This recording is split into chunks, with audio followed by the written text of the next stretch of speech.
মহিলা গিয়া একটা রাকালের সঙ্গে অবৈধ মিলামিশা করছে, আর অবৈধ মিলামিশা করার কারণে পেটের মধ্যে একটা অবৈধ সন্তান চলে এসেছে। আমার প্রিয় ভাইরা, কিছুদিন পরে যখন অবৈধ সন্তানটা পৃথিবীতে আসলো, পৃথিবীতে আসার পরে লোকেরা জিজ্ঞাসা করতে লাগলো, অসাই জবান খুলে মোহাব্বতের কণ্ঠে তেলাওয়াত করি, আউযু বিল্লাহি মিনাশ শাইতানির রাজিম,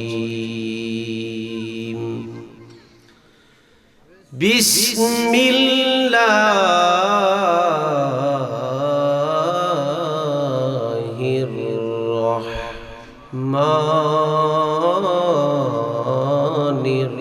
রহিম। রাদিয়াল্লাহু আনহুম ওয়া রাদু আনহু, যালিকা লিমান খাশিয়া রাব্বাহ। সাদাকাল্লাহুল আযীম ওয়া সাদাকা রাসূলুহুন নবিয়্যুল হাবিবুল কারীম।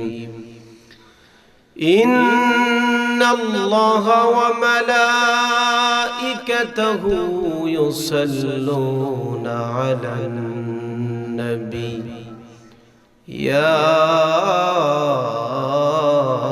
আইয়ুহাল্লাযীনা আমানু সাল্লু আলাইহি ওয়া সাল্লিমু তাসলিমা। আল্লাহুম্মা মাশাআল্লাহ।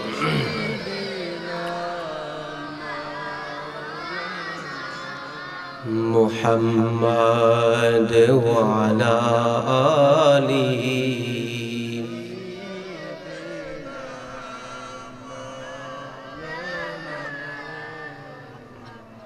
আর একটু মহব্বতে জবান খুলে পড়ি, আল্লাহুম্মা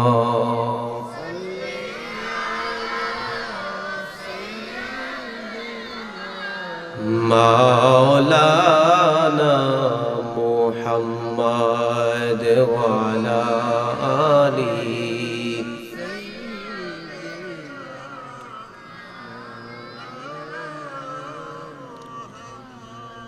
আরে হুসনুনে হান্নানা কাদে নূর নবীজির বিরহে,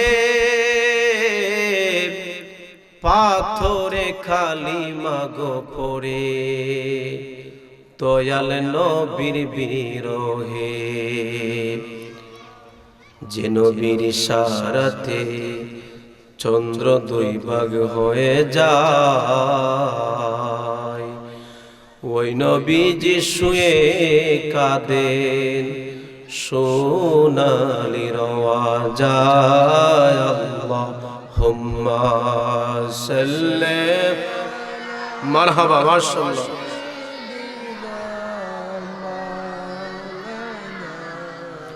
মুহাম্মদ ওয়া আলা আলিহি।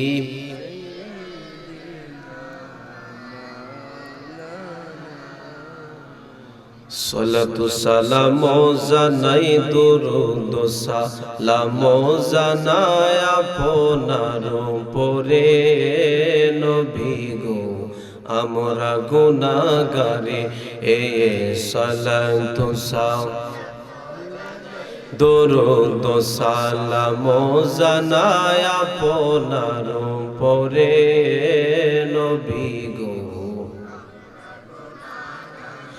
ও নবী আমরা গুনাহগারে জানাই, আমরা গুনাহ হায় আমরা গুনাহগারে নবী গো, আমরা গুনাহগারে এ সালাতু সালাম জানাই আপনার উপরে নবী গো, আমরা।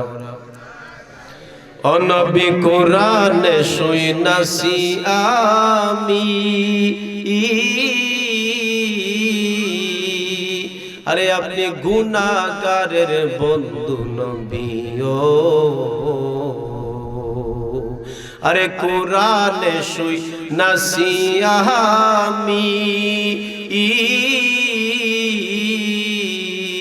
আরে আপনি গুনাহগারের বন্ধু নবী ও, আরে পিলাই বাকাও সারের পানি গো নবী, পিলাই বাকাও ময়দান হাসরে নবী গো, আমরা গুনাহগারে এই সালাতু সালাম জানায় আপনার পরে নবী গো। লা ইলাহা ইল্লাল্লাহু মুহাম্মাদুর রাসূলুল্লাহ সাল্লাল্লাহু আলাইহি ওয়াসাল্লাম। মুআজ্জাজ মুকাররম ওয়াজিবুল ইহতিরাম ঐতিহ্যবাহী গাজীপুর রূপনগর শিশু কিশোরদের উদ্যোগে আয়োজিত পঞ্চম বার্ষিক সুন্নি মহাসম্মেলনে মুহতারাম সম্মানিত সভাপতি জনাব মোহাম্মদ দুদু মিয়া সাহেব গাজীপুর, আজকের মাহফিলে যিনি সম্মানিত প্রধান অতিথি, বিশিষ্ট ইসলামী চিন্তাবিদ, সুমধুর কণ্ঠের অধিকারী, মুফাসসিরে কোরআন হযরত মাওলানা মুফতি কারি জয়নাল আবেদিন ফারুকী সাহেব বারাকাল্লাহু ফি হায়াতিহি ওয়া ইলমিহি, জবান খুলে পড়ে আল্লাহুম্মা আমিন। বয়ান করেছেন হযরত মাওলানা হাফিজুর রহমান হুজাইফি সাহেব, বয়ান করেছেন অর্থ এলাকার সুপরিচিত মুখ, আপনাদের এলাকার কৃতি সন্তান হযরত মাওলানা জসিমউদ্দিন কাদরী সাহেব সহ উপস্থিত অনুপস্থিত জাতির মুকুট ওয়ারাসাতুল আম্বিয়া উলামায়ে কেরাম উপস্থিত রয়েছেন, অর্থ এলাকার সম্মানিত মুরব্বী আব্বাজিরা, যুবক ভাইয়েরা, কচি কমুল আমার সোনামণিরা, পর্দার আড়ালে থেকে যারা মূল্যবান বয়ান শ্রবণ করতেছেন, আমার কলিজার টুকরা মা এবং বোনেরা, সকলের খেদমতে আমি গুনাহগার সালাম দিচ্ছি। একটু আওয়াজ করে উত্তর দিবেন, আসসালামু আলাইকুম ওয়া রাহমাতুল্লাহ। সবটুকুন শুকরিয়া সে মহান রব্বুল আলামিনের জন্য বরাদ্দ করছি, যিনি আমাকে আপনাদেরকে না চাইতে এমন এক নবীর উম্মত হিসাবে কবুল করেছেন, যে নবী হচ্ছেন শ্রেষ্ঠ নবী। জোরে বলেন না আল্লাহু আকবার। যে নবী হচ্ছেন সকল নবীদের নবী, যে নবীর উম্মত হচ্ছে শ্রেষ্ঠ নবী ও শ্রেষ্ঠ উম্মত শ্রেষ্ঠ, যে নবীর উম্মত জান্নাতে যাওয়ার আগ পর্যন্ত কোন নবীর উম্মত জান্নাতে যেতে পারবে না। আল্লাহু আকবার। এমন একজন নবীর উম্মত হিসাবে কবুল করে আজকের এই জান্নাতি মজলিসে, জান্নাতি সামিয়ানার নিচে, জান্নাতি পরিবেশ, জান্নাতি মেহমান হিসাবে আল্লাহ পাক আমাদেরকে কবুল করেছেন। এতে আপনারা খুশি না বেজার? খুশির আওয়াজ কি আসতে হবে না জোরে হবে? তাহলে জবান খুলে আল্লাহ পাককে খুশি করার উদ্দেশ্যে হৃদয় থেকে একটি বার পড়ি আলহামদুলিল্লাহ। প্রিয় ভাইরা, এদিক সেদিক যাব না, আর আমার আসলে এদিক সেদিক গিয়ে বয়ান করার কোনো অভ্যাস নাই। আর মাহফিলে আইসা 1 ঘন্টার ভিতরে 22টা শান বলাও এটা আমার অভ্যাস না। নাম দিলাম কোরআনের মাহফিল, কাম করলাম উল্টা। এটা ঠিক না? কি দিলাম হাদিসের মাহফিল, হাদিস না একটা। কি যে একটা অবস্থা আমাদের মধ্যে। আল্লাহ পাক সকলকে হেদায়েত দান করুন, জুড়ে বলেন আমিন। আমাকে বিষয় দেওয়া হয়েছে নবীজির একজন পাগলা প্রেমিক, আল্লাহ তাআলার অন্যতম প্রিয় মাহবুব বান্দা, নাম অবশ্যই জানেন, শুনেছেন, হযরত ওয়াইস আল কারনী রাদিয়াল্লাহু তাআলা আনহুর জীবনী বলার জন্য। যদিও ওনার জীবনী ব্যাপকভাবে বড় আকারে কোনো কিতাবে পাওয়া যায় না, কিন্তু তারপরেও আল্লাহর হাবিব সাল্লাল্লাহু আলাইহি ওয়াসাল্লাম ওনার ব্যাপারে এমন কিছু কথা বলে গিয়েছেন, এমন মর্যাদাপূর্ণ, এমন গুরুত্ব কিছু কথা বলে গিয়েছেন, যা উম্মতের জন্য এই কথাগুলির মধ্যে বড় শিক্ষা রয়েছে। জোরে বলেন না সুবহানাল্লাহ। আল্লাহ পাক যেন আমাকে এই কথাগুলি থেকে কিছু মূল্যবান কথা আপনাদের সামনে বলার তৌফিকটুকু দান করেন, আর আপনাদেরকে শোনার মতো মন মানসিকতা দান করেন। সেজন্য জবান খুলে পড়ি আল্লাহুম্মা আমিন। প্রিয় ভাইরা, ওয়াইস আল কারনি, ওনার জন্ম হয়েছে ইয়ামেন শহরে, করন শহরে। কোন শহরে? ইয়ামেন শহরের করন নগরীতে ওনার জন্ম হয়েছে। উনি একজন সুফি দার্শনিক মানুষ ছিলেন। ওনার বাবার নাম ছিল আমের। বাবার নাম কি ছিল? আমের। রাসূলুল্লাহর যুগে ওনার জন্ম হয়েছে, ইন্তিকাল হয়েছে আল্লাহর নবীর বহুকাল পরে। সিফিনের যুদ্ধে হযরত আলী রাদিয়াল্লাহু তাআলা আনহুর পক্ষে লড়াই করে উনি ইন্তেকাল করেন। বলেন ইন্না লিল্লাহি ওয়া ইন্না ইলাইহি রাজিউন। প্রিয় ভাইরা, নবীর যুগে জন্ম হয়েছে কিন্তু নবীকে দেখেন নাই। নবীর বড় আশিক ছিল। নবীর যুগে জন্ম, একটা বারের জন্য সচক্ষে চর্মচক্ষে আল্লাহর হাবিবের দিদার ওনার লাভ হয় না। সুবহানাল্লাহ বলো না কেন? কোন কারণে? এটাই হচ্ছে মূল ওয়াজ। কোন কারণে নবীর যুগে জন্ম হয়েও, নবীর একজন পাগলা প্রেমিক হয়েও, নবীর একজন সাচ্চা আশিকে রাসূল হয়েও কেন তিনি আমার নবীকে দেখতে পারেন নাই? নবীর সাক্ষাতে তিনি কেন যান নাই? কোন কারণে? এটাই হচ্ছে আজকের ওয়াজ। শুনবেন না পারবেন? আরে মুসলমান, গভীর মনোযোগ। আল্লাহর নবী সাল্লাল্লাহু আলাইহি ওয়াসাল্লাম বলেন, কোন মুসলমান যদি ঈমানদার অবস্থায় আল্লাহর নবীকে একবার দেখে, ওই ব্যক্তির জন্য জাহান্নামের আগুন হারাম হয়ে যায়, জান্নাত তার জন্য ওয়াজিব হয়ে যায়। অথবা আমার নবী যদি তারে ঈমান অবস্থায় দেখে, অর্থাৎ লোকটা ঈমানদার, তিনি দেখেন না, আমার নবী তারে দেখছে, জাহান্নামের আগুন হারাম, জান্নাত গো তার জন্য ওয়াজিব হয়ে যায়। একজন ঈমানদারের মুমিনের জীবনের সবচাইতে বড় চাওয়ার পাওয়া নবীর দিদার। কথা বলেন ঠিক কিনা? এ মুসলমান, জবান খুলে বলেন, আমরা কি নবীকে দেখতে চাই কি চাই না? আরো জোরে বলেন, দেখতে চাই কি চাই না? নবীকে দেখলে একজন আশিকের অশান্তি মনে শান্তি চলে আসে, জ্বালা মনে আপনার ঠান্ডা হয়ে যায় নবীকে একবার দেখলে। নবীর যুগে জন্ম, কিন্তু আমার নবীকে একবারের জন্য দেখে নাই। কেন? কেন কিসের জন্য? সুযোগ ছিল সাহাবী হওয়ার, কিন্তু সাহাবী তিনি হন নাই। আরে নবীরে যে একবার দেখে সে তো সাহাবী হয়ে যায় যদি ঈমানদার অবস্থায় দেখে। নবীর যুগে জন্ম, কিন্তু তিনি আমার মায়ার নবীরে দেখেন নাই। সাহাবী কাকে বলে? যে আল্লাহর নবীকে ঈমানদার অবস্থায় দেখে তাকে বলে সাহাবী। আর তাবি কাকে বলে? যে সাহাবীকে ঈমানদার অবস্থায় দেখে তাকে বলে সাহাবী। আল্লাহর নবী বলেন, ইন্না খায়রাত তাবিইনা রাজুলুন, আমার ওয়াইস আল কারনি আমার যদি দেখতো তাহলে সাহাবী হয়ে যেত, কিন্তু আমারে দেখে নাই। আরে দেখছে আমার সাহাবীদেরকে, এজন্য নবী ওনার ভবিষ্যৎবাণী দিয়ে গেছেন। বলে কি?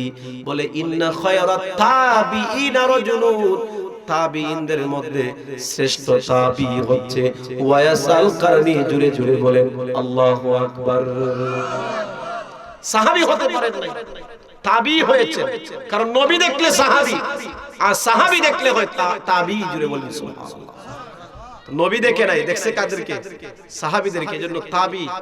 আর নবীজি তার জীবদ্দশায় দুনিয়া থেকে যাওয়ার আগেই উনার ভবিষ্যৎবাণী করে গেছেন যে ইন্না খায়রাত তাবিইনা রাজুলুন, তাবিঈদের মধ্যে সবচেয়ে উত্তম তাবিঈ যিনি, তিনি হচ্ছেন হযরত ওয়াইস আল কারনি। জুড়ে বলেন সুবহানাল্লাহ। সাহাবীদের মর্যাদা কেমন? সাহাবীদের মর্যাদা এমন, আল্লাহ সুবহানাহু ওয়া তাআলা নিজে তাদের প্রশংসা কোরআনে করেছেন।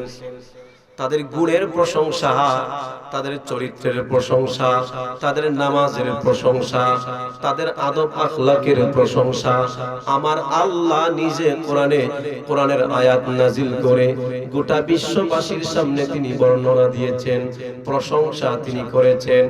এ মুসলমানের সন্তান, ভালো করে শুনুন। আমার আল্লাহ বলেন রাদিয়াল্লাহু আনহুম ওয়া রাদু আন। সাহাবীরা তো এমন পর্যায়ের, এমন মর্যাদাপূর্ণ, আহারে আমি আল্লাহ তাদের প্রতি রাজি, তারাও আমার প্রতি রাজি। জুড়ে বলেন মারহাবা। আমার প্রিয় ভাইয়েরা, নবীর সাহাবীদের ব্যাপারে নবী নিজেই ওয়াজ করে গেছে।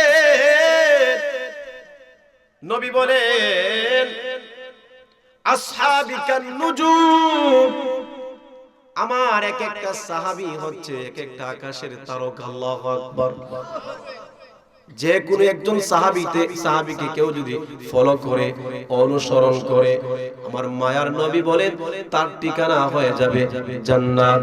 আপনি যদি কোনো একজন সাহাবীর জীবনী তালাশ করে ওই সাহাবীর রঙে আপনি যদি নিজের জীবনটাকে রঙিন করেন, ওই সাহাবী কিভাবে চলেছেন, ওই সাহাবীর আমল কেমন ছিল, ওই সাহাবীর আখলাক কেমন ছিল, ওই সাহাবীর ঈমান কেমন ছিল, আল্লাহর নবীর অসংখ্য গণিত লাখো সাহাবীর মধ্য থেকে কোন একজন সাহাবীকে আপনি যদি নির্বাচন করে তাকে আপনি অনুসরণ করেন, ফলো করেন, আল্লাহর রাসূল বলেন তোমার ঠিকানা হয়ে যাবে, গন্তব্য হয়ে যাবে জান্নাত। জুড়ে জুড়ে বলেন না মারহাবা। আমার প্রিয় ভাইয়েরা, সাহাবীদের মর্যাদা কেমন! বড় পীর আব্দুল কাদের জিলানী, যার আলোচনা একটু আগে আপনারা শুনেছিলেন, উনি বলেন সাহাবীর মর্যাদা কেমন। শুনুন পৃথিবীর মানুষ, নবীজির অসংখ্য গণিত সাহাবীর মধ্যে আদনা একজন সাহাবী, নাম ছিল হযরতে ওয়াকশী রাদিয়াল্লাহু তাআলা। সবচাইতে আদনা একজন সাহাবী বড় পীর আব্দুল কাদের জিলানী বলেন, এ পৃথিবীর মানুষ শোনো শোনো, ওই ওয়াকশী রাদিয়াল্লাহু তাআলা যুদ্ধের ময়দানে যেই ঘোড়া নিয়ে যাইতো, আর ঘোড়ার পায়ের আঘাতে নিচ থেকে যেই দুলা উঠতো, সেই দুলার সমান আমি আব্দুল কাদের না। চিল্লায় পড়েন না আল্লাহু আকবার। ওই ওয়াকশী কেমন সাহাবী শুনুন, কেমন আদনা সাহাবী। উহুদের ময়দানে আমার নবীর প্রিয় চাচা হযরতে আমিরে হামজা রাদিয়াল্লাহু তাআলা আনহুকে শহীদ করেছিলেন। কোন যুদ্ধে? কথা বলেন। উহুদের যুদ্ধে। কোন যুদ্ধে? কাকে? নবীজির প্রিয়তম চাচা আমিরে হামজা। কেমন প্রিয় জানেনি? আবু জাহেল একবার আমার নবীরে গালাগাল করেছিল। আমার নবীর মাথার মধ্যে পাথর নিয়া এমন জোরে আবু জাহেল মাথার মধ্যে আঘাত করেছিল। কিতাব সাক্ষী দেয় আল্লাহর নবীর যেই জায়গার মধ্যে পাথর দিয়ে আঘাত করা হয়েছিল, ওই জায়গাটা ফেটে আল্লাহর নবীর দেহ মুবারক থেকে রক্ত পড়তে আরম্ভ হয়ে গেল। চিল্লায় বলেন আল্লাহু আকবার। আমার প্রিয় ভাইয়েরা, আবু জাহেল যে আমার নবীরে গালাগাল করেছে, আবু জাহেল যে আমার নবীর মাথার মধ্যে পাথর দিয়ে আঘাত করেছে, এই দৃশ্যটা আব্দুল্লাহ ইবনে একজন সাহাবী ছিলেন, ওনার একজন দাসী, আজাদকৃত দাসী। এই দৃশ্যটা তিনি দেখলেন। দেখার পরে নবীজির প্রিয়তম আপনার চাচা, উনি ছিলেন শিকারে, অর্থাৎ আরবের লোকেরা, যুবকেরা শিকার করতে বড় পছন্দ করতেন, বনে বনে ঘুরে শিকার করতে বড় পছন্দ করতেন, নবীজিকে মহব্বত করতেন। সেই চাচা আমিরে হামজা শিকার করে বাড়ির দিকে আসতেছে। ওই মহিলা দাসী নবীজির চাচা আমিরে হামজাকে ডাক দিয়ে বলে, ও আমিরে হামজা, তুমি না তোমার ভাতিজা মুহাম্মদকে বড় ভালোবাসো, বড় মহব্বত করো? বলে, হ্যাঁ, আমি তো আমার ভাতিজারে বড় মহব্বত করি, বড় মায়া করি। বলে, তুমি যে মায়া মহব্বত করো, তোমার মহব্বতের ভাতিজাকে আবু জাহেল গালাগাল করেছে। শুধু এখানে কান্ত হয় নাই, বলে পাথর দিয়ে তোমার ভাতিজার মাথার মধ্যে রে এমন জোরে আঘাত মারছে, আমি নিজ চোখে দেখেছি মাথা ফেটে আল্লাহর নবীর মাথা থেকে জর্জর করে রক্ত মুবারক গুলি পড়তেছে। নবী আমার সাফা মারওয়ার মিনারায় বসে বসে কান্দে। আমি নিজে দেখে এসেছি, আমির হামজার মাথা গরম হয়ে গেছে। আরে আমি আমার ভাতিজারে এত মহব্বত করি, এত ভালোবাসি, একটা ফুলের টুকা পর্যন্ত তার গায়ে লাগতে দেই নাই। আমার ভাতিজার মা নাই, আমার ভাতিজার আব্বা নাই, আমার ভাতিজা এতিম, আমার ভাতিজাকে ওই আবু জাহেল মারছে। আমি তো এটা সহ্য করতে পারি না। আবু জাহেল নবীকে মাইরা কাবার চত্বরে গিয়া তার সাথীদের সঙ্গে বৈঠক করতেছে, হাসাহাসি করতেছে।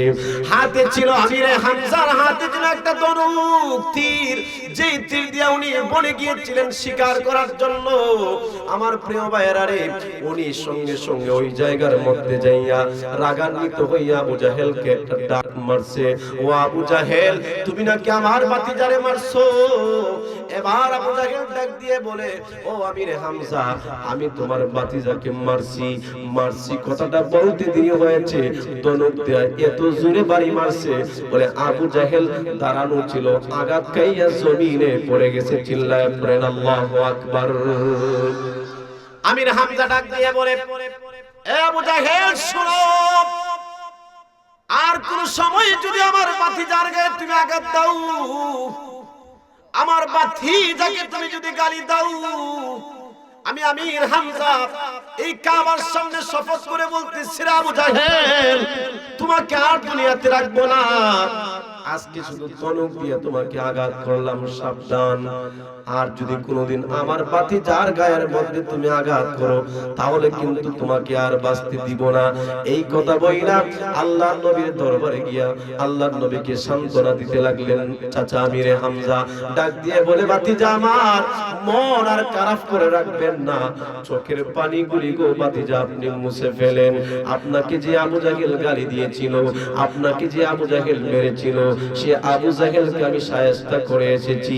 এমনি করে আল্লাহর নবী মলিন মুখে চাচা আমির হামজা রে একটা ডাক মারছে, চাচা রে, ও আমির হামজা চাচা, আমি তো প্রতিশোধ নেওয়ার জন্য এই পৃথিবীতে আসি নাই, আমার আল্লাহ আমারে পাঠাইছে। ওয়ামা আরসালনাকা ইল্লা রাহমাতাল লিল আলামিন।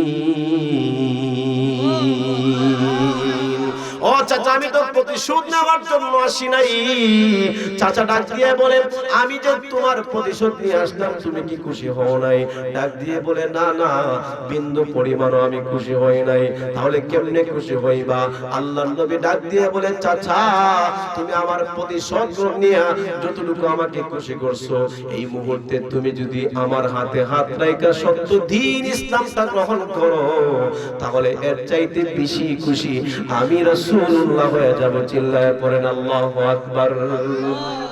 আমির হামজা ডাক দিয়ে বলে, ভাতিজা, তোমার বাবা নাই, মা নাই, ভাতিজা রে, আমি তোমারে বড় ভালোবাসি, মহব্বত করি।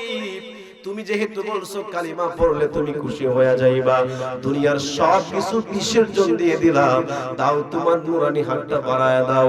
আমির হামজা নবীর হাতে হাত রাখছে, নবী আমার এবার কালিমা পড়াইতে লাগলেন, লা ইলাহা ইল্লাল্লাহু মুহাম্মাদুর রাসূলুল্লাহ সাল্লাল্লাহু আলাইহি ওয়াসাল্লাম বলেন, ইয়া মুহাম্মদ মুস্তাফা নবী সাল্লাল্লাহু আলাইহি, ইয়া মুহাম্মদ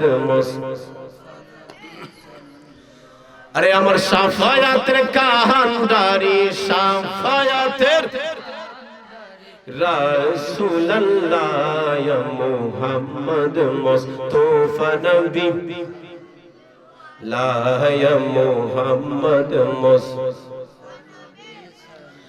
নবীজি আমার কাবারি কাবা, নবীজি আদম সফির বাবা, নবীজি আমার কাবারি কাবা, নবীজি আদম সফির বাবা, জারিও সিলাতে সৃষ্টি হয় তামাম, ইয়া মুহাম্মদ মুস্তাফা। মারহাবা। আর একটু মোহাম্মতে ইয়া মুহাম্মদ লা ইয়া মুহাম্মদ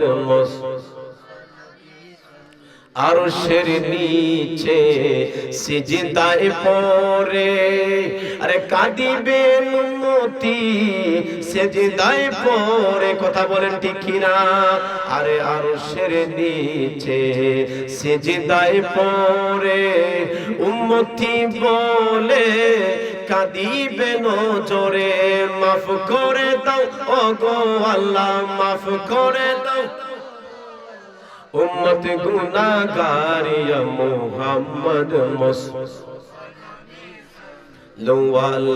ইয়া মুহাম্মদ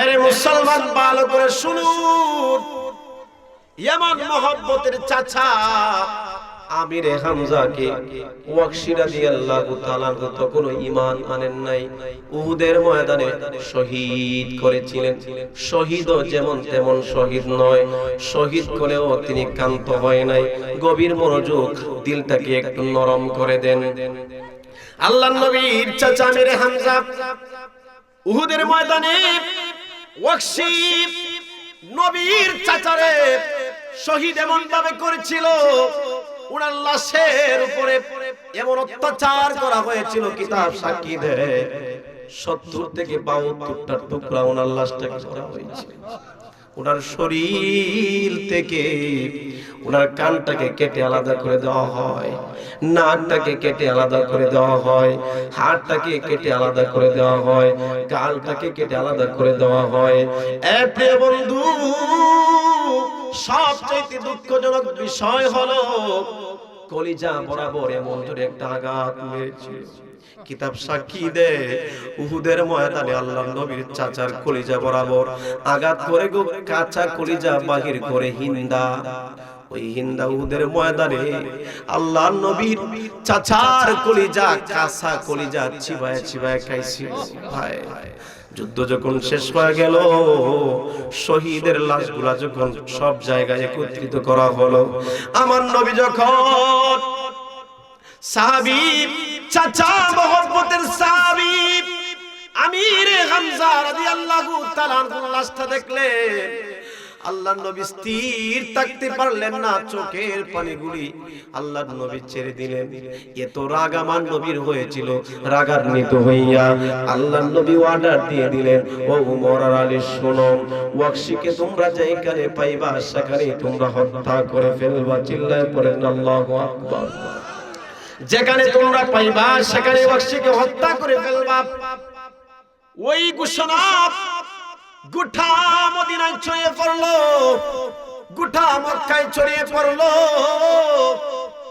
আল্লাহর নবী অর্ডার করেছে ওয়াকশীকে পাইলি খতম কতল করা হবে ওয়াকশীর কানে এই কথাটা যখন চলে গেল ওয়াকশী বলে আরে আল্লাহর নবী যেই জায়গার মধ্যে অর্ডার দিয়ে দিয়েছে উমর যে গরম সাহাবী আমাকে পাইতে দেরি হবে তার তরবারি দিয়া কল্লা উড়াইতে দেরি করবে না কথা বলেন ঠিক কি না কি করা যায় আমি তো বড় অপরাধ করে ফেলেছি এই অপরাধের ক্ষমা কিভাবে আনবো মনে মনে ভাবতে ভাবতে এবার চিন্তার মধ্যে চলে আসলো আহারে উনি তো এমন একজন নবী উনি তো হচ্ছেন রাহমাতুল লিল আলামিন উনি তো উম্মতের কান্ডারি রহমতের ভান্ডার আমি যদি উনার কাছে কোনোভাবে চলে যাইয়া হাতে হাত রাখা কালিমা আমি যদি পড়তে পারি তাহলে আমার নবীও আমারে maaf করবে আকাশের রবও আমারে maaf করবে কথা বলেন ঠিক কি না মুখ দাইকা চলে গেলেন আল্লাহর নবীর দরবারে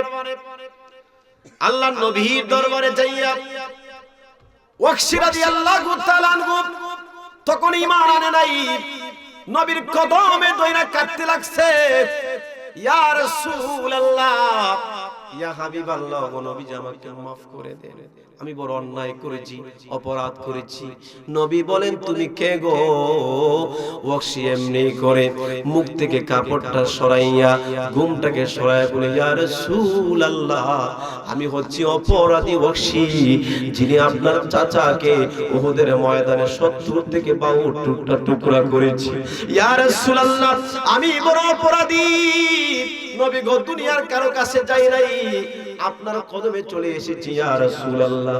আপনি না রহমাতাল লিল আলামিন, আপনি না উম্মতের কান্ডারে উম্মতের বান্দা।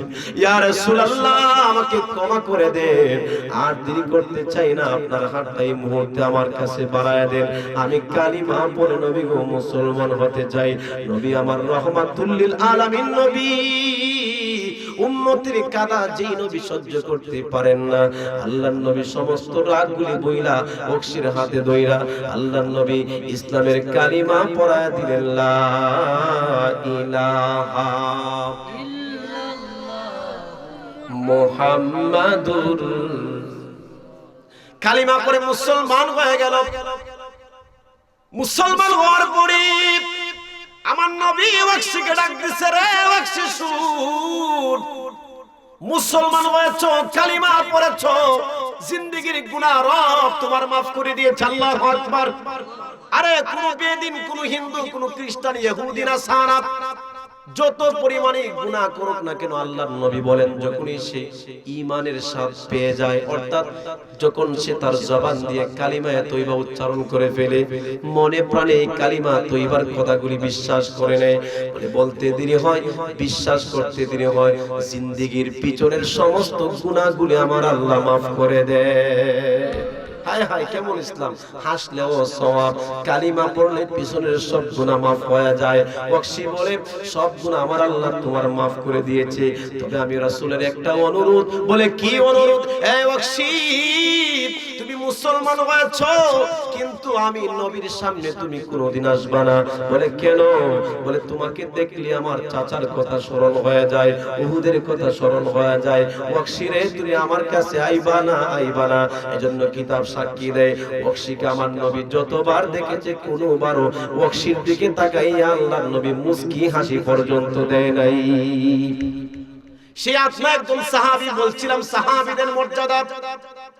বড় পীর আব্দুল কাদের জিলানী আল গিলানী তিনি বলেন, রে পৃথিবীর মানুষ শোনো, ওই একজন আদনা সাহাবী ওয়াকশি যুদ্ধের ময়দানে যে ঘোড়া নিয়ে যাইতো, সেই ঘোড়ার পায়ের আঘাতে যে দুলা উঠতো, সেই দুলার সমানও আমি বড় পীর না। সুবহানাল্লাহ। সাহাবীর এত মর্যাদা। আমার প্রিয় ভাইয়েরা রে, ওয়াইস আল কারনির কথা বলেছিলাম, নবীর যুগে জন্ম কিন্তু নবীরে দেখে নাই। ইচ্ছা করলে সাহাবী হতে পারতেন, মর্যাদাপূর্ণ ব্যক্তি হতে পারতেন, কিন্তু না না না, নবীকে দেখে নাই। কেন কেন? এটাই হচ্ছে মূল ওয়াজ। কথা বলেন ঠিক কি না? আমার প্রিয় ভাইয়েরা, যদিও নবীরে দেখে নাই, কিন্তু দাম কত জানেন? আল্লাহু আকবার বলেন। দাম এত বেশি, এত বেশি। বলে নবী বিদায় নেওয়ার আগে সাহাবীদেরকে ডাইকা, বিশেষ করে উমর আর আলীকে আল্লাহর নবী ডাক দিয়ে বলেন, রে উমর আলী দাঁড়াও। তোমরা কোথায়? তোমরা দাঁড়াও। উমর লাফ মাইরা দাঁড়ায় গেছে। লাব্বাইকা ইয়া রাসূলুল্লাহ, নবী গো আমি হাজির। কি কাজ করতে হবে ইয়া রাসূলুল্লাহ? আমি উমর আপনার গোলামিতে হাজির। এবার আল্লাহর নবী ডাক দিলেন হযরতে আলী রাদিয়াল্লাহু তাআলা আনহুকে, আলী রে তুমি কোথায়? হযরত আলী দাঁড়ায় গেলেন। বলে ইয়া রাসূলুল্লাহ, আমি আলী আপনার গোলামিতে হাজির। জুড়ে বলেন না সুবহানাল্লাহ। মসজিদে নববীতে দুইজন সাহাবী, বিশিষ্ট দুইজন সাহাবী, যাদের মর্যাদা কুরআনে হাদিসে অনেক বেশি, উমর আর আলী। একজন হচ্ছেন বেলায়েতের সম্রাট। আল্লাহু আকবার বলেন। দুইজন সাহাবীকে দাঁড় করে আল্লাহর নবী বলেন, হে উমর আলী শুনো, আমি বিদায় নেওয়ার পরে আমার একটা পাগলা আসবে মদিনায়। আহা, আমার জন্য বড় পাগল, আমাকে দেখার জন্য পাগলা বড় পাগল, কিন্তু না না, আমার দেখা পাইবে না, আমার সাক্ষাৎ পাইবে না। আমাকে দেখার জন্য মদিনায় যখন ছুটে আসবে রে, আমি থাকবো না, দুনিয়ার জমিন থেকে বিদায় নিয়ে চলে যাইব। এই হাদিস দ্বারা প্রমাণিত হয় আল্লাহর নবী জানেন কি জানেন না? জোরে বলেন, জানেন কি জানেন না? আমরা দেশে একদল মানুষ আছে বলে নবী নাকি কিচ্ছুই জানে না। কথা বলেন ঠিক না, আছে কিনা নাই? আমার নবী জানেন কি জানেন না?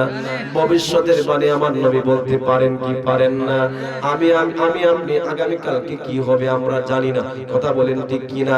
রাত্র 11টার পরে আমার আপনার সঙ্গে কি হবে আমরা জানি না।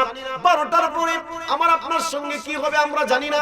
1টার পরে আমার আপনার সঙ্গে কি হবে জানি না।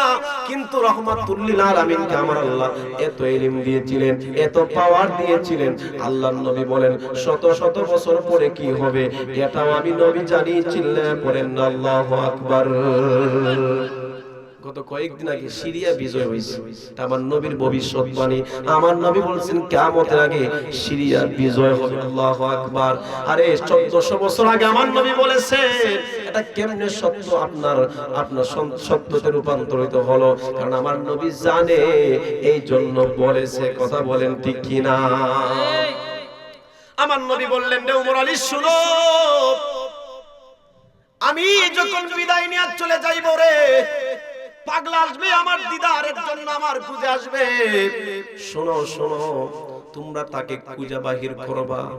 ওমর ডাক দিয়ে বলে, ইয়া রাসূলুল্লাহ, ইয়া হাবিবাল্লাহ, নবী গো, তাকে আমরা কেমনে চিনব? তার নামটা কি হবে? আল্লাহর নবী হযরতে ওমর রাদিয়াল্লাহু তাআলা আনহু থেকে হাদিসটা এসেছে, মুসলিম শরীফের হাদিস 2532 বা 42 নম্বর হাদিস হবে। হযরতে ওমর বলেন, নবী আমাকে তার নাম বলেছেন, ইকালু লাহু উয়াইসুন। জুড়ে বলেন সুবহানাল্লাহ। আল্লাহর নবী বলেন তার নাম হচ্ছে উয়াইস। আমরা জানি ওয়াইস আল কারনি। কারনি কেন বলি? কারণ তার জন্ম হয়েছে কর্ন শহরে। জুড়ে বলেন আল্লাহু আকবার। তার নাম হচ্ছে ওয়াইস, ওয়াইস আল কারনি তার নাম। উমর বলে, ইয়া রাসূলুল্লাহ, আর কোনো পরিচয় আসেনি, তার আর কোনো মর্যাদা আসেনি? বলে আছে। বলে আমার আল্লাহ তারে কুষ্ঠ রোগ দিবে। আল্লাহ পাক যখন তারে কুষ্ঠ রোগ দিবে, সে এমন এক মকবুল বান্দা, হাত তুলতে দেরি হবে, হাত নামাইতে নামাইতে তার দোয়া কবুল হয়ে যাবে। কুষ্ঠ রোগ আমার আল্লাহ তারে ভালো করে দিবে, শুধু 1 দিরহাম ব্যতীত। কয় দিরহাম? মানে একটা পয়সা, এতটুকু জায়গা ব্যতীত তার সমস্ত জায়গা আমার আল্লাহ তাআলা শিফা দিয়ে দিবে। জুড়ে বলেন সুবহানাল্লাহ। এবার হযরত ওমর ডাক দিয়ে বলে, হুজুর, তার আর কোনো পরিচয় আসেনি? বলে আছে। বলে আর কি পরিচয়? বলে ওয়ালাহু ওয়ালিদাতুন, তার একজন অন্ধ মা আছে। জুড়ে বলেন সুবহানাল্লাহ। আল্লাহর নবী ওমরকে ডাক দিয়ে বলেন, রে ওমর, খুঁজে যখন তারে পাইবা, তখন তার কাছ থেকে তোমরা দোয়া নিবা। আল্লাহু আকবার। কাকে বলতেছেন? উমরকে বলতেছেন। আল্লাহু আকবার বলেন।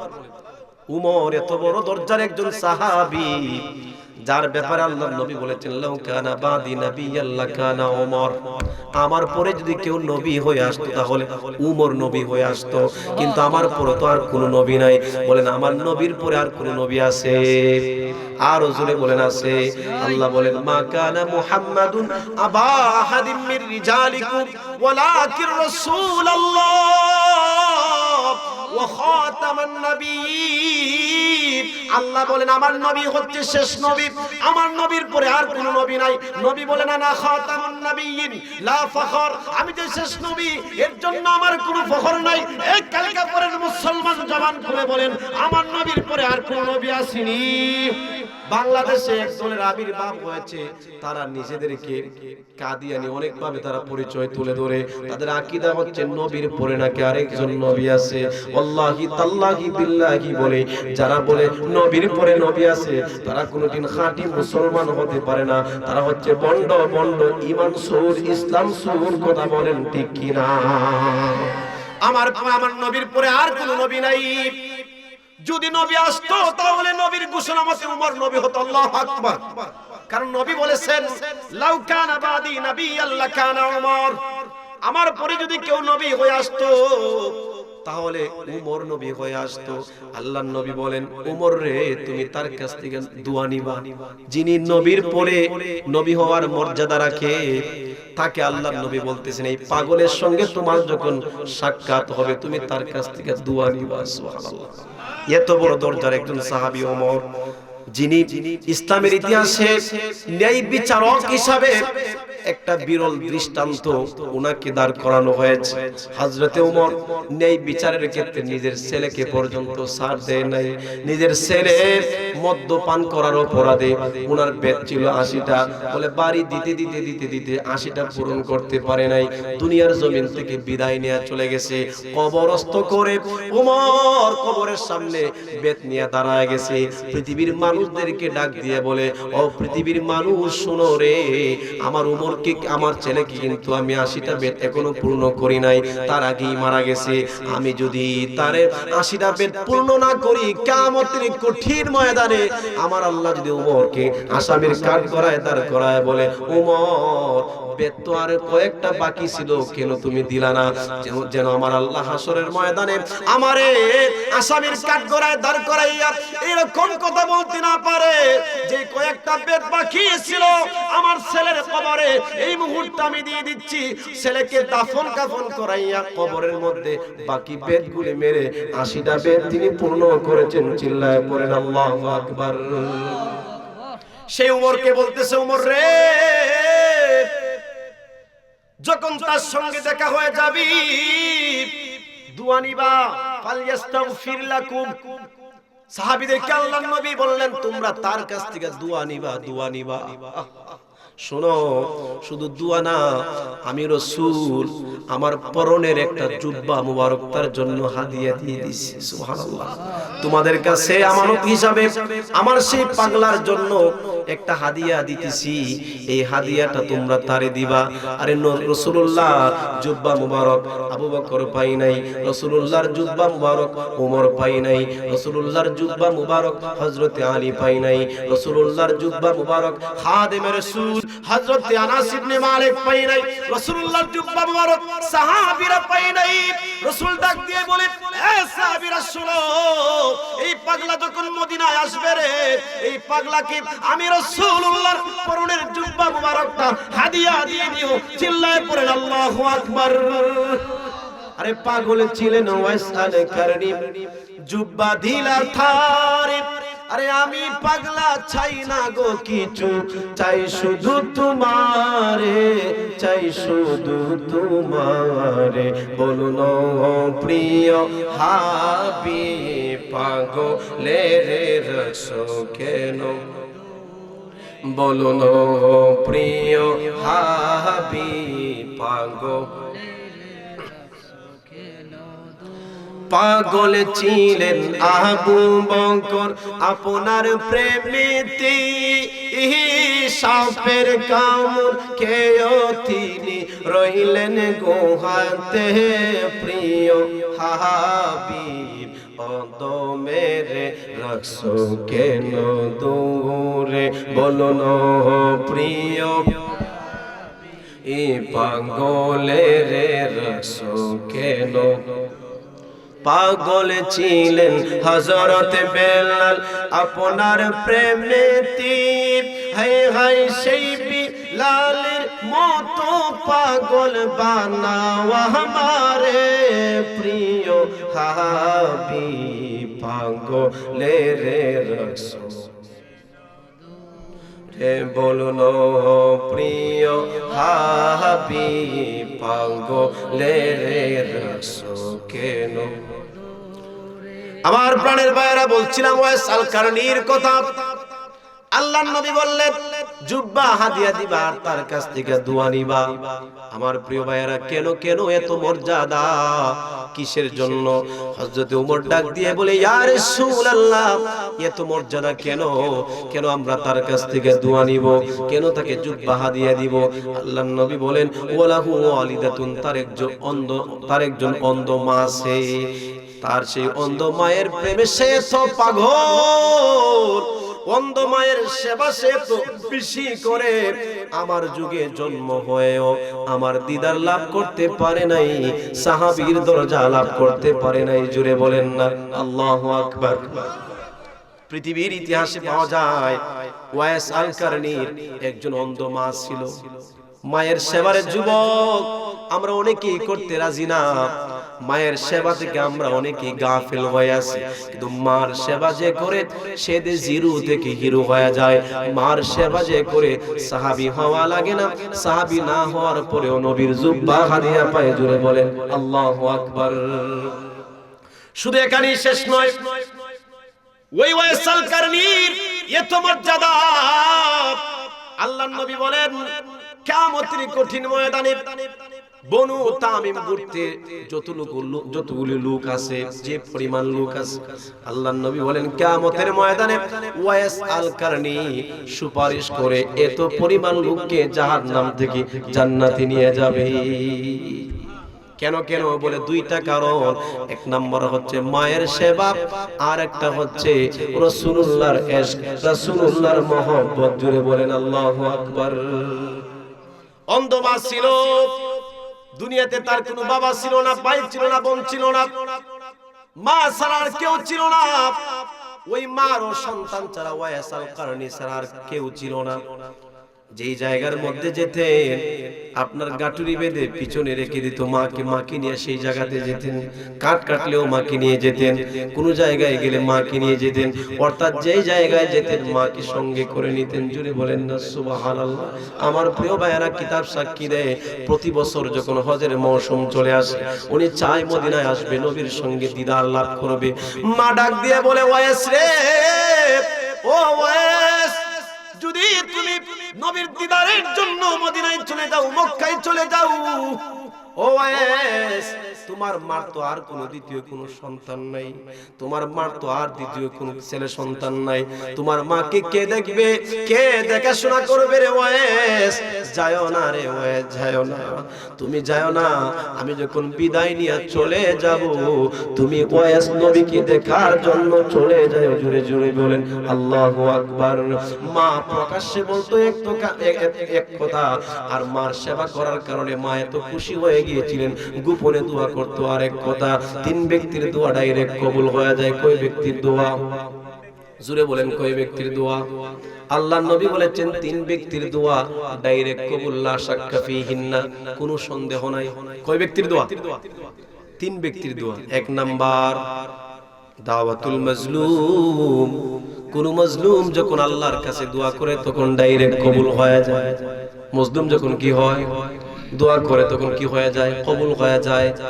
মজলুমের দোয়ার ব্যাপারে কোনো পর্দা নাই। আপনি কাউকে অত্যাচার করবেন, কারো উপরে জুলুম করবেন, তার অস্ত্র নাই, তার লাঠি নাই, তার মানুষ নাই, নিরহ পাইয়া তারা আপনি জুলুম করবেন, তার প্রত্যেকটা চিৎকারের আওয়াজ দুনিয়ার কোন জায়গায় থাকে না। আল্লাহর নবী বলেন তার প্রত্যেকটা চিৎকারের আওয়াজ আরশ আজিমের দেয়ালে গিয়ে ধাক্কা লাগে। জুড়ে বলেন আল্লাহু আকবার।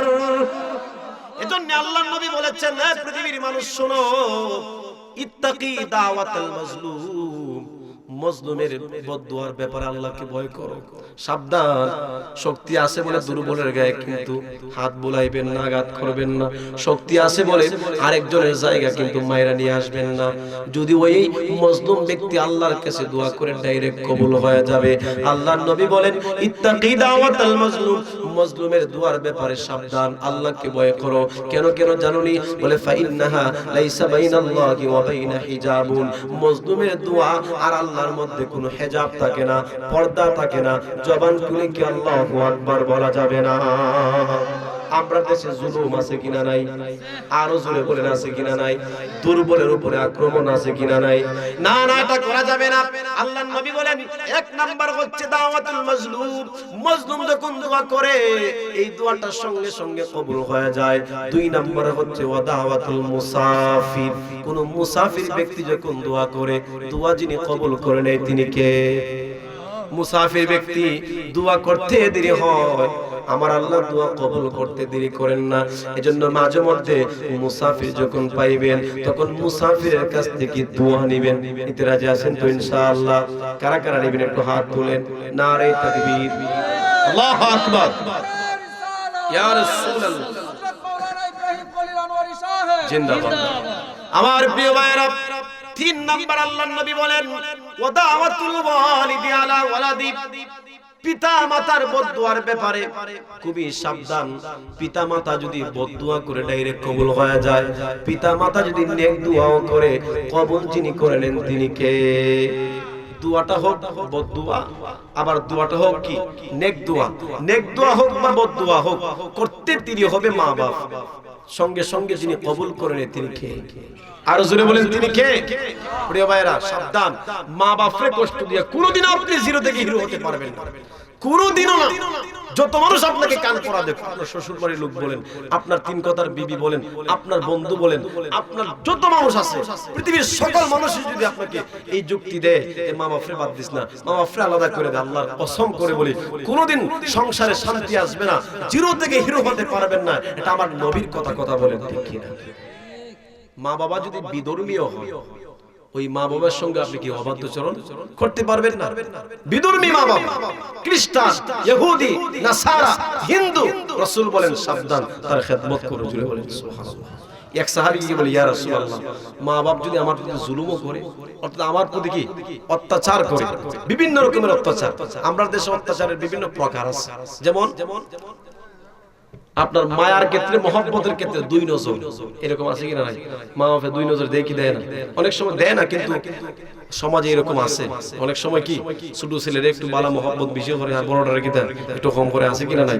অথবা ছোট ছেলের যে আপনার বউয়ের ঘরে যে আপনার ছেলে সন্তান আছে, এই ছেলে সন্তানটা মাশাআল্লাহ বাজারে গেলে গুলগুল্লা আনে, নাইলে বড় আনে, নাইলে একটা আপেল আনে, কমলা আনে, একটা সানাসুর আনে, আর নেই ডাড়া দেয়, ডাড়া দেয় না, এরকম আছে কিনা নাই? এটাও এক প্রকারের কি অত্যাচার। যারা শ্বশুর শাশুড়ি যারা আছেন বা গার্জেনের যারা মা বাপরা আছেন, আল্লাহও সেটা করবেন না, বিচার করবেন তো সমান করবেন। এটাকে যদি 2 টাকার সানাসুর দেন, ওটাকেও 2 টাকার সানাসুর দিবেন। কথা বলেন ঠিক কিনা? এতে কি হবে? সমাজ সুন্দর হবে, পরিবার শান্তিতে থাকবে, আপনার ছেলে সন্তান আপনাকে ভালো নজর দিবে। কথা বলেন ঠিক কিনা? সাহাবী বলেন, হুজুর যদি অত্যাচারও করে, এইরকম অত্যাচারও যদি করে, অথবা জায়গা বন্টনের ক্ষেত্রে আমরা অনেক সময় কি উলট পালট করি। কথা বলেন ঠিক কিনা? করে কি করি না? যদি এইরকমও করে, অর্থাৎ জুলুমের আওতায় যা কিছু পড়বে, আল্লাহ রাসূল বলেন জুলুম করলেও মা বাবার খেদমত করতে হবে। জোরে বলেন সুবহানাল্লাহ। কত কঠোর মা বাপের ব্যাপারে। জুলুম করলেও তুমি তোমার সৎ ব্যবহার, তুমি তোমার পক্ষ থেকে যতটুকু মা বাপের খেদমত করা দরকার ততটুকু করতেই হবে। যদি না করো, হাসরের ময়দানে আল্লাহর কাছে জবাবদিহি করতেই হবে। চিল্লায়ে পড়েন আল্লাহু আকবার। আমার প্রিয় ভাইরা, মা বাপের বদদুয়া বড় মারাত্মক। ওয়াইস আল কারনি কেন তো দামি হয়ে গেছে? নবীর যুগে জন্ম, কিন্তু নবীরে দেখে নাই, দাম কত বাড়ছে দেখেন। আমার নবী নিজের জবান মোবারক দিয়ে বলেছেন, ইন্না খায়রাত তাবিঈনা রাজুলুন, মানে তাবিঈনের মধ্যে সবচেয়ে শ্রেষ্ঠ মানুষ, শ্রেষ্ঠ তাবী হচ্ছে ওয়াইস আল কারনি। জুড়ে বলেন আল্লাহ। কেন? মার সেবার কারণে। আল্লাহু আকবার। এজন্য মার সেবা করলে দাম বাড়ে না কমে? আরো জোরে, মার সেবা করলে দাম বাড়ে না কমে? হাদিস থেকে একটা ঘটনা আমি আপনাদেরকে শোনাচ্ছি, শুনেন।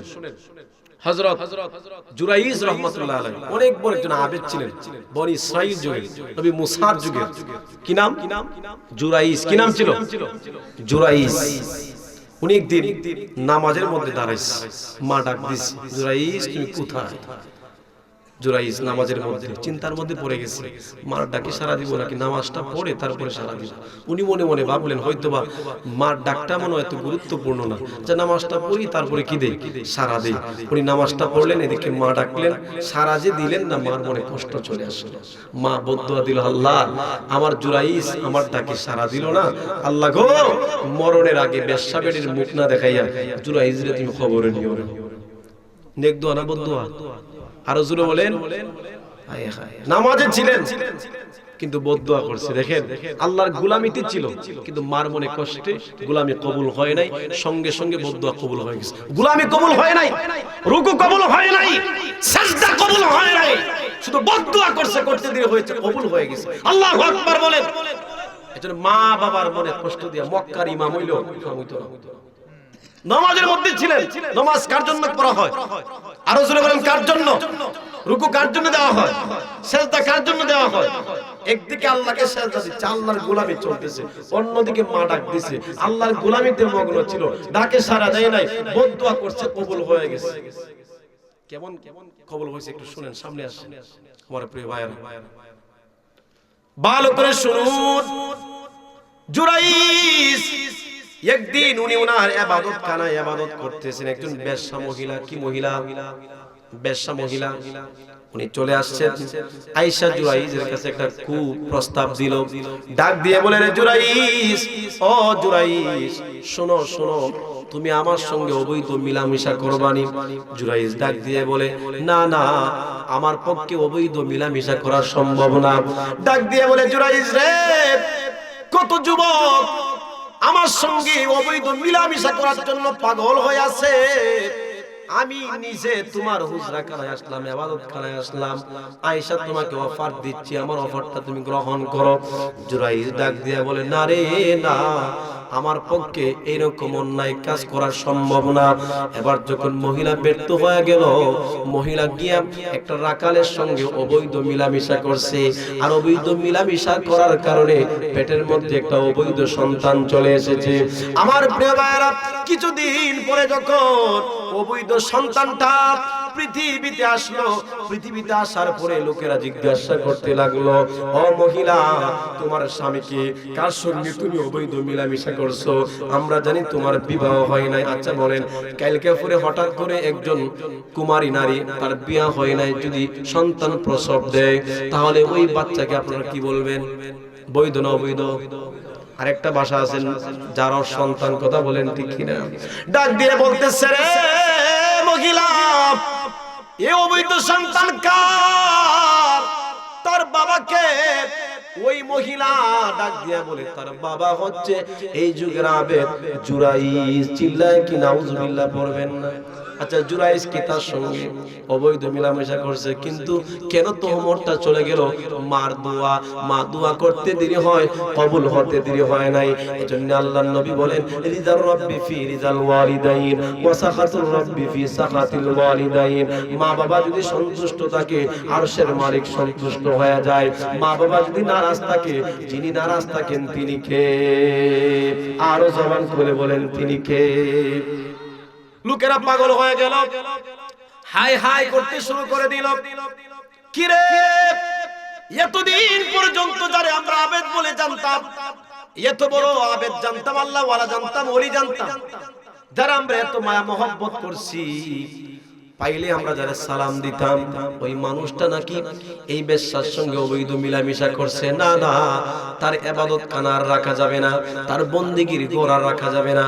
সব মানুষগুলি একত্রিত হইয়া জুরাইজ যেই জায়গার মধ্যে আল্লাহর ইবাদত করত, আল্লাহর শরণাপন্ন হইতো, ওই ঘরটা, ওই ইবাদত খানাটা ভেঙে দিয়েছে। চিল্লায় পড়েন আল্লাহু আকবার। ওই ঘরটা ভেঙে দিয়েছে। এবার জুরাইজ কি বিভিন্ন রকমের তিরস্কার করতে শুরু করে দিয়েছে, বিভিন্ন রকমের কথা বলতে শুরু করে দিয়েছে। আমার প্রিয় ভাইয়েরা, জুরাইজ রাহমাতুল্লাহি আলাইহি উনি ওনার চিন্তার মধ্যে পড়ে গেলেন, আরে আমি তো কোনো অন্যায় করি নাই, কেন আমার উপরে এই বেশ্যার অপবাদ চলে আসলো? চিন্তা করতে করতে আল্লাহর ওলি মানুষ মুরাকাবার মধ্যে চলে গেলেন। কাশফ খোলা ছিল, এমনি করে আওয়াজ চলে আসলো, রে জুরাইজ, জানোনি আজকে এই গজবটা তোমার উপরে কেন আসলো? তোমার মা তোমার একদিন ডাক দিছিল, তুমি তোমার মায়ের ডাকে সাড়া দেও নাই, মার মনে কষ্ট চলে এসেছিল, তোমার মা কষ্ট পাইয়া দুই হাত তুলে আল্লাহর কাছে বদদুয়া করেছিল। জানো না, মা দোয়া করতে দিলে হয়, হোক বদদুয়া হোক নেক দোয়া, ডাইরেক্ট কবুল হয়ে যায়। তোমার মা বদদুয়া করেছিল, তুমি যেন মরার আগে বেশ্যার মুখ না দেখে তুমি যেন কবরে না যাও, আল্লাহ কবুল করে ফেলেছেন। এই জন্য বেশ্যার গজব তোমার উপরে চলে এসেছে। চিল্লায় কি আল্লাহু আকবার বলবেন না? হযরত জুরাইজ উযু করলেন, উযু কইরা 2 রাকাত নামাজ পড়ি, লোকরা যখন ওনাকে বেড দিয়ে ধরলেন, জুরাইজ এটা তুমি কেমনে করলাম? জবাব দাও। জুরাইজ ডাক দিয়া বলে, পৃথিবীর মানুষের আর আজকে আমি যে কোনো কথা বলি না কেন, আমার কথা তোমরা বিশ্বাস করবা না। আজকে আমি কথা বলবো না, কথা বলবে শিশু বাচ্চা, দুধের বাচ্চা। চিল্লায় পড়েন আল্লাহু আকবার। নবী বলেন, 3টা শিশু পৃথিবীর জমিনে মা সন্তানকে দুধ খাওয়ায়, ওই সময় প্রথম দিন 3 জন বাচ্চা কথা বলেছে। কয়জন বাচ্চা? এর মধ্যে একজন হচ্ছে ঈসা ইবনে মারিয়াম। ঈসা ইবনে মারিয়াম মরিয়মের পুত্র ঈসা আলাইহিস সালাতু ওয়াস সালাম, যাকে আল্লাহ পাক আকাশে উঠায় নিয়েছেন। কিয়ামতের বড় আলামতের মধ্যে একটা আলামত হচ্ছে ঈসা নবী আকাশ থেকে অবতরণ করবেন। চিল্লায়ে পড়েন না আল্লাহু আকবার। বাবা যারা সন্তান ঈসা নবী, আমার আল্লাহর কেমন কারিশমা! আমার আল্লাহ বাপ ছাড়া সন্তান দিতে পারে কি পারে না? জোরে বলেন না, দিতে পারেন কি পারেন না? আজকে আমরা এমন কপাল পোড়া হয়ে গেছি, এমন মাথা মোটা হয়ে গেছি, আল্লাহর কাছে না যাইয়া গাছতলায় যায়, অমুকের কাছে যায়, তমুকের কাছে যায়। খোদার কসম, সন্তান দেওয়ার মালিক একমাত্র আমার আল্লাহ। কথা বলেন ঠিক কিনা? আল্লাহ ছাড়া কেউ সন্তান দিতে পারে না।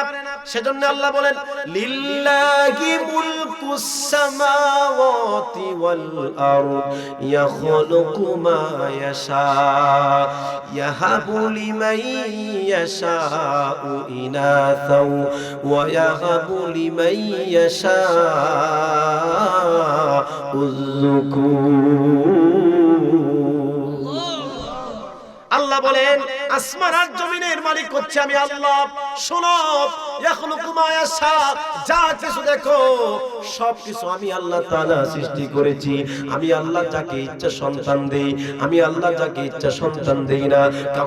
কাউকে আমি আল্লাহ ছেলে সন্তান দেই, আবার কাউকে আমি আল্লাহ মেয়ে সন্তান দেই। কাউরে আবার মেয়েও দেই, ছেলে দেই, কাউরে মেয়েও দেই না, ছেলেও দেই না। বলেন তো এই সমাজে বহু মানুষ আছে সন্তান নাই। কথা বলেন ঠিক কিনা? এটা গরিব মানুষ খাইতে পারে না, কোন রকম দিন আনে দিন খায়, সন্তানের অভাব নাই। কথা বলেন ঠিক কিনা? কিন্তু একটা ধনী মানুষ, কোটি কোটি টাকার মালিক, এই সমাজে বহু এরকম মানুষ পাবেন, একটা সন্তানের জন্য কত হাহাকার। কথা বলেন ঠিক? আল্লাহ বলেন, সন্তান দেওয়ার মালিক হচ্ছে আমি আল্লাহ। গাছতলায় গেলে সন্তান পাইবি না, বাসতলায় গেলে সন্তান পাইবি না, শালু বাবার কাছে গেলে সন্তান পাইবি না, গেদু বাবার কাছে গেলে সন্তান পাইবি না। সন্তান যদি তোর লাগে, আমি আল্লাহ দোয়া তোরে শিক্ষা দিয়েছি। নবী ইব্রাহিম আল্লাহর কাছে নেক সন্তানের জন্য দোয়া করেছেন। কিয়ামত পর্যন্ত গোটা পৃথিবীর মানুষের জন্য এই দোয়াটা মানুষ যেন সন্তান পায়, আল্লাহ তাআলা কোরআনের মাধ্যমে এই দোয়াটা আমাদেরকে শিখিয়ে দিয়েছেন। বলেন, রব্বি হাবলি মিনাস সলিহিন। সন্তান চাইবি তো আমি আল্লাহ তোরে সন্তান দিয়ে দিব। আল্লাহ বলেন, আমি বাবা ছাড়া সন্তান দিতে পারি, মা ছাড়াও সন্তান দিতে পারি। মাও লাগবে না, বাবাও লাগবে না, মা বাবা ছাড়াও আমি আল্লাহ সন্তান দিতে পারি। আমাদের আদি পিতা যিনি আদম আলাইহিস সালাতু ওয়াস সালাম, উনার আম্মাও নাই, আব্বাও নাই, কারণ আমাদের মূল আব্বাই হচ্ছে বাবা আদম। কথা বলেন ঠিক কিনা? উনার আগে কোনো আব্বাও নাই, আম্মাও নাই, উনার থেকে আমার আল্লাহ তাআলা মানুষকে বিস্তার করেছেন। আল্লাহ পাক বলেন, ইয়া আইয়ুহান নাস তাকু রাব্বাকুমুল্লাযী খালাকাকুম মিন নাফসিন ওয়াহিদাতিন ওয়া খালাকা মিনহা যাওজাহা وبث منهما رجالا كثيرا ونساء واتقوا الله الذي تساءلون به والأرحام إن الله كان عليكم رقيبا।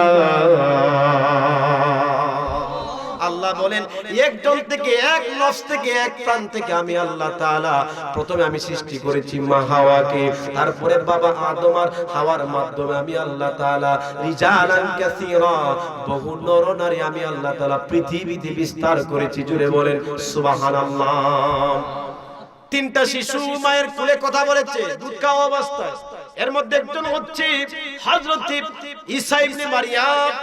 হাই হাই, মার পেটে যখন তিনি চলে আসলেন, উনি যখন সন্তান প্রসব করলেন, ফাতাত বিহি কওমাহা তাহমিলু, সন্তান প্রসব করার পরে উনি যখন ওনার সন্তানটাকে নিয়ে, কোরআন হাদিসের কথা ভালো লাগে না খারাপ লাগে? আরো জোরে বলেন, ভালো লাগে না খারাপ লাগে? এটা হচ্ছে কোরআনের মাহফিল। কোরআন দিয়া ওয়াজ না করলে কিন্তু আমানতের খেয়ানত হবে। হাসরের ময়দানে আল্লাহ তাআলা প্রত্যেকটা বক্তাকে হাসরের ময়দানে আল্লাহর আসামির কাঠগড়ায় দাঁড় করায় জিজ্ঞাসা করবে, আমার কোরআনের মাহফিলের খেয়ানত তুই কেন করছিলে? কোরআন জানোস না তে কেন তুই মাহফিলের জন্য গিয়েছিলে? হাদিস জানোস না তো কেন পবিত্র মঞ্চে তুই বসছিলে? জবাব দে, জবাব দিতে পারবে না, তখন জাহান্নামের অগ্নি আপনার অগ্নি অগ্নি কেঞ্চি দিয়া আমার আল্লাহ জিহ্বাটাকে কেটে দিবে। কথা বলেন ঠিক কিনা? ফাতাত বিহি কওমাহা তাহমিলু, সন্তান যখন প্রসব করলো, আল্লাহ কোরআনে বলেছেন, সূরার নাম সূরা মারিয়াম, জোরে বলেন সুবহানাল্লাহ। যে সূরাতে আল্লাহ এই কথাগুলি বলেছেন, সূরাটার নাম কি? সূরা মারিয়াম। পুরা কোরআন শরীফে একজন মহিলার নামে শুধু আল্লাহ তাআলা একটা সূরা নাজিল করেছেন, নামও দিয়েছেন। আর কোন মহিলার নামে কোন হাফেজ সাহেব বলতে পারবে না যে কি আছে, সূরা আছে। একটা সূরা, নাম হচ্ছে মরিয়ম। জুড়ে বলেন আল্লাহু আকবার। আমার প্রিয় ভাইয়েরা, সন্তান যখন পৃথিবীতে আসলো, সন্তানটাকে যখন উনি ওনার কওমের কাছে নিয়ে গেল, এবার লোকেরা বলতে লাগলো, আশ্চর্য হয়ে গেল, কি রে মরিয়ম, আমরা তো জানি তোমার কোনো বিবাহ হয় নাই, সন্তান তুমি কেমনে পাইলা? মরিয়ম, সন্তান তুমি কোথা থেকে নিয়ে আসলা? মানুষগুলো আশ্চর্য হয়ে গেছে। কোরআনে আল্লাহ তাআলা বলেন, ইয়া উখতা হারুনা মা কানা আবুকি ইমরাআ সাউইন ওয়া মা কানাত উম্মুকি বাগিয়া। বলতে লাগলো লোকেরা, এ হারুনের বাগ্নি, আমরা জানি তোমার মা বড় বালা ছিল, তোমার আব্বা বড় বালা ছিল, তুমি কেমনে এরকম হইলা? বাবা সারা সন্তান তুমি কেমনে নিয়ে আসলা? কিভাবে তুমি প্রসব করলা? হযরতে মারিয়াম আলাইহিস সালাম টেনশনের মধ্যে পড়ে গেছেন, কি জবাব দিবেন, কি বুঝাইবেন। আল্লাহর শাজিম থেকে ডাক দিছে, রে মারিয়াম, চিন্তার কোনো কারণ নাই। আজকে তুমি মানুষকে তোমার জবান দিয়ে বলতে হবে না, তুমি শুধু ফাশারাত ইলাই, আমার ইশারার দিকে ইশারা করে লোকদেরকে বলো, আজকে আমি কথা বলবো না, কথা বলবি ঈসা। শুধু ইশারা করে বলে দাও, আমি আল্লাহ ঈসার জবান দিয়ে প্রমাণ করে দিব এটা কার সন্তান, কিভাবে পৃথিবীতে আসছে। জুড়ে বলেন আল্লাহু আকবার। আমার প্রিয় ভাইয়েরা, লোকেরা যখন বলতে লাগলো, কোরআন সাক্ষী, হযরত মরিয়ম আলাইহিস সালাম উনি বললেন, ফাশারাত ইলাই, আমি কিছু বলবো না, আমার বাচ্চা ঈসা বলবে। সুবহানাল্লাহ। লোকেরা ক্বালু কাইফা নুকাল্লিমু মান কানা ফিল মাহদি সাবিয়্যা, এই কথা বলার পরে মানুষগুলো আরো অবাক হয়ে গেছে। বলতে লাগলো, এটা কেমন কথা? শিশু বাচ্চা নাকি কথা বলবে? দুধ পান করে বাচ্চা শুধু পৃথিবীতে আজকে আসছে, প্রথম দিন, এই বাচ্চা নাকি কথা বলবে? মানুষেরা একটা আশ্চর্যজনক হয়ে গেল। এমনি করে মুসা নবী, ঈসা নবী পৃথিবীর সকল মানুষকে তাক লাগিয়ে দিয়েছেন। তিনি জবান খুলে বললেন, ক্বালা ইন্নী আবদুল্লাহ আতানিয়াল কিতাবা ওয়া জাআলানি নাবিয়্যা। তিনি বললেন, শোনো পৃথিবীর মানুষেরা, আমি খেয়ে, আমার মা কোনো অবৈধ মা না, আমার মা কোনো ব্যভিচারিণী মা না, আমার মা কোনো জিনাকারিণী মা না। শোনো শোনো, আমি কে? তিনি বললেন, ইন্নী আবদুল্লাহ, আমি হচ্ছি আল্লাহর গোলাম। জুড়ে বলেন সুবহানাল্লাহ। আতানিয়াল কিতাব, আমাকে আমার আল্লাহ তাআলা কিতাব দিয়ে দুনিয়াতে প্রেরণ করেছেন। ওয়া জাআলানি নাবিয়্যা, আমাকে নবী বানাইয়া আমার আল্লাহ দুনিয়াতে প্রেরণ করেছেন। জুড়ে বলেন সুবহানাল্লাহ। দুই নাম্বার হচ্ছে জুরাইজ। স্মরণ আছে না আপনাদের? ওই যে বলছিলাম মার বদদুয়া।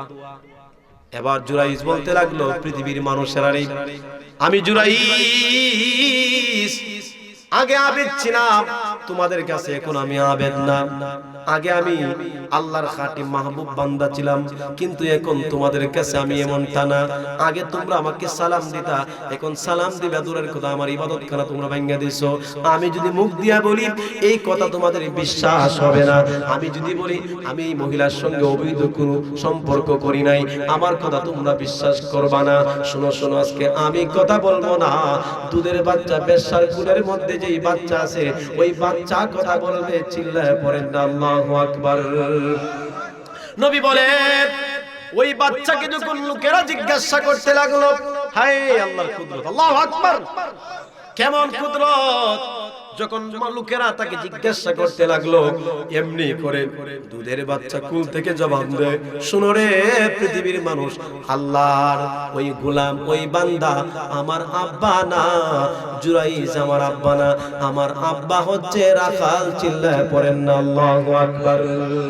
বলেন, মা কেন এত দামি জানে না সকলে, এ মা কেন আরে জানতো যদি পড়তো দেখে কোরআন হাদিস কুলে, জানতো যদি পড়তো দেখে কোরআন হাদিস। আরে একটি হজের সওয়াব মিলে, একটি হজের রে মাকে একবার দেখিলে, দেখিলে মা কেন এত দামি জানে না সকলে। জানতো যদি পড়তো দেখে কোরআন হাদিস কুলে, জানতো যদি পড়তো দেখে কোরআন হাদিস। 10 মাস 10 দিনে গর্ভে ধারণ করেছিলেন মা, সহ্য করেছিলেন মায়ে কতই যন্ত্রণা। কথা বলেন ঠিক কিনা? আরে যেই মা সন্তান রে পেটের মধ্যে ধারণ করছে রে যুবক, পৃথিবীর কোনো মানুষ বলতে পারবে না সন্তান পেটের মধ্যে ধারণ করা যে কত কঠিন। যেই মা সন্তান পেটের মধ্যে ধারণ করছে ওই মা জানে রে সন্তান পেটের মধ্যে ধারণ করা কেমন।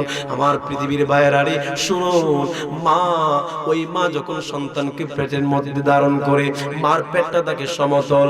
যখন সন্তানটা পেটের মধ্যে আস্তে আস্তে বড় হতে থাকে, দেখবেন মাদের পেট আস্তে আস্তে সামনের দিকে বাড়তে থাকে। কথা বলেন ঠিক কিনা? তোমার আমার বয়স যখন 5 মাস হয়ে যায় পেটটা বেড়ে যায়, 6 মাস যখন হয়ে যায় আরেকটু বেড়ে যায়, 7 মাস যখন হয়ে যায় আরেকটু বেড়ে যায়, 8 মাস যখন হয়ে যায় আরেকটু বেড়ে যায়, এত বড় হয়ে যায় মা ওই পেট নিয়ে আর শান্তি মতে কথা বলতে পারে না, চলাফেরা করতে পারে না, ইচ্ছা করলে একটা দৌড় মারতে পারে না, ইচ্ছা করলে বাড়ি কোনো কাজ করতে পারে না। কথা বলেন ঠিক কিনা? ইচ্ছা করলেই আরামে ঘুমাইতে পারে না। কত মা সন্তানকে পেটের মধ্যে লইয়া এক করতে পুরো রাত্র আপনার কি করে দেয়, পার করে দেয়। কত মা সন্তানকে পেটের মধ্যে লইয়া ঘুমাইতে পারে না, যখন ঘুমের ঘরে যায়। তোমাকে আমার আল্লাহ তোমার মায়ের পেটের ভিতরে এমন ভাবে সেটিং করে রাখছে রে যুবক, তোমার আমার দুইটা পাকে আমার আল্লাহ তাআলা মায়ের কলিজা বরাবর দিয়েছে আর মাথাটাকে মার নিজ বরাবর দিয়েছে। আল্লাহু আকবার বলেন। তোমার আমার মা যখন পেটের মধ্যে তোমাকে আমাকে লইয়া কবরের মধ্যে চলে যায়, ওই পা দিয়া এমন জোরে মার কলিজার মধ্যে আমরা মাঝে মাঝে লাথি মেরে দিয়েছি, মা ঘুমাইতে পারে নাই, বেহুশ হইয়া ঘুম থেকে উঠা যায়। এইভাবে কত রাত যে মা পার করে দেয়। আপনার খাবারের প্লেটটা হাতে লইয়া বসতে সারাদিন কাম কইরা আপনার 2-1 নলা ভাত খাইবে, আমি আপনি পেটের মধ্যে কলিজা বরাবর এমন জোরে একটা লাথি মারছি, মার খাইতে পারে নাই, সেই হাতে আপনার হাত থেকে খাবারের প্লেটটা ফলায় দেয়। কথা বলেন ঠিক কিনা? শুধু এখানে শেষ নয়, মা যখন সন্তানকে প্রসব করে, আহারে মার কত রক্ত যে প্রসব হয়, একজন মা ছাড়া আর পৃথিবীতে কেউ বলতে পারবে না। বিজ্ঞানীরা বলে পৃথিবীর মানুষ সর্বোচ্চ একজন মানুষ 45 ইউনিট ব্যথা সহ্য করতে পারে। এর উপরে গেলেই যে কোনো মানুষ যত শক্তি তার শরীরে থাকুক না কেন দুনিয়ার জমিন থেকে বিদায় নিয়ে চলে যাবে। কিন্তু বিজ্ঞানীরা বলে একজন মা যখন সন্তানকে প্রসব করে ব্যথা 45-এ থাকে না, ব্যথা 46-এ থাকে না, ব্যথা 47-এ থাকে না। মা যখন সন্তানকে প্রসব করে ব্যথা বাড়তে বাড়তে বাড়তে বাড়তে 57 ইউনিটে গিয়া আপনার পৌঁছে যায়। কিন্তু কত মা দেখবেন এত ব্যথা সহ্য করে ও সন্তান প্রসব করে মা মরে না। কেন কেন জানুনি? আল্লাহর নবী বলেন একটাই কারণ, কারণ মার কলিজার মধ্যে ব্যথার চাইতে সন্তানের মহব্বত বেশি দিয়েছে। আমার প্রিয় ভাইয়েরা, বন্ধু, এই জন্য মার ব্যাপারে বড় সাবধান। ওয়াইস আল কারনি মার খেদমত করার কারণে দাবি হয়ে গেছে। আল্লাহু আকবার।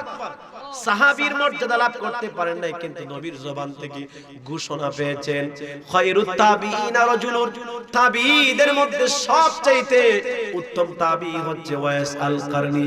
আরেকটা ঘোষণা হচ্ছে সাহাবীরা রে আমার জুব্বা আমার ওয়াইস আল কারনিকে হাদিয়া দিবা, যদি বলেন সুবহানাল্লাহ। আর আরেকটা ঘোষণা দিয়ে দিয়েছে নবী আমার ফজিলত বর্ণনা করতেছে। আমি যেইভাবে বিভিন্ন বিষয়ের ফজিলত, মার বিষয়ের ফজিলত আমি আপনাদের সামনে বয়ান করতেছি, সাহাবীদের সামনে আমার নবী ওয়াইস আল কারনির ফজিলত বর্ণনা করছে। আল্লাহর নবী ডাক দিয়ে বলে সাহাবীরা রে ফালিয়াস্তাগফির লাকুম, তোমরা তাকে পাইলে তার কাছ থেকে দোয়া নিবা, জুড়ে বলেন সুবহানাল্লাহ। কেন জানুনি? আমার ওয়াইস আল কারনি রবের কাছে এতটা দামি হয়ে গেছে, হাত যদি একবার তুইলা বসে হাত জমিনের নিচে আপনার নামাইতে দেরি হয়, আমার আল্লাহ ওয়ায়াসআল কারনির দুআকে কবুল করে নেয়। আমার প্রিয় ভাইয়েরা রে, নবী দুনিয়ার জমিন থেকে বিদায় নিয়ে চলে গেছেন। আবু বকরের জামানায় উমর আর আলীর সঙ্গে দেখা হয় নাই। দেখেন এখানে আরেকটা খুবই সূক্ষ্ম একটা বিষয় আমি আপনাদেরকে শোনায় দিচ্ছি। অনেকে বলে আমার নবী জানে না, আমরা বলি না আল্লাহ যেই রকম জানে নবী এইরকম জানে, এরকম আমরা কথা বলি না। কথা বলেন ঠিক কিনা? কারণ এইরকম কথা বললে শিরিক হয়ে যাবে। কথা বলেন ঠিক কিনা? আবার এই কথাও বলা যাবে না নবী যেই রকম জানে আমরাও এইরকম জানি। এই কথা বললেও রাসূলুল্লাহর শানে বেয়াদবি হবে কি হবে না? জোরে বলেন হবে কি হবে না? আমরা নবীর সমান না, নবী আল্লাহর সমান না।